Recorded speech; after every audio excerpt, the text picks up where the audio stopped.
महाशिवरात्रि।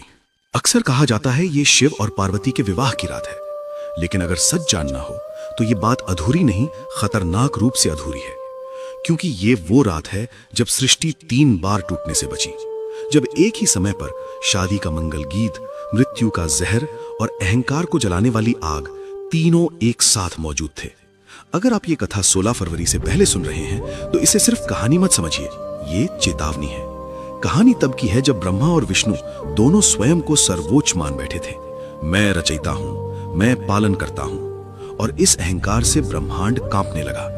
तभी उनके बीच एक अनंत अग्नि स्तंभ प्रकट हुआ, न शुरुआत न अंत, और उसी से गूंजती हुई आवाज आई, जो मेरा छोर पाले वही महान। विष्णु वराह बने और पाताल की ओर गए, ब्रह्मा हंस बनकर आकाश चीरते चले गए। युग बीत गए, विष्णु लौटे खाली हाथ, लेकिन सच के साथ। उन्होंने स्वीकार किया, मैं अंत तक नहीं पहुंच सका।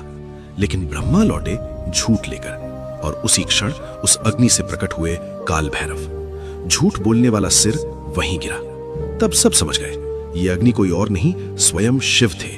वो इतने प्रचंड थे कि देवताओं ने उन्हें शांत करने के लिए जल, दूध और धाराएं चढ़ाईं। यहीं से जन्म हुआ शिवलिंग और रुद्राभिषेक का। लेकिन विनाश अभी रुका नहीं था। जब देवता निर्बल हुए, समुद्र मंथन हुआ, सबको अमृत चाहिए था, पर निकला हलाहल।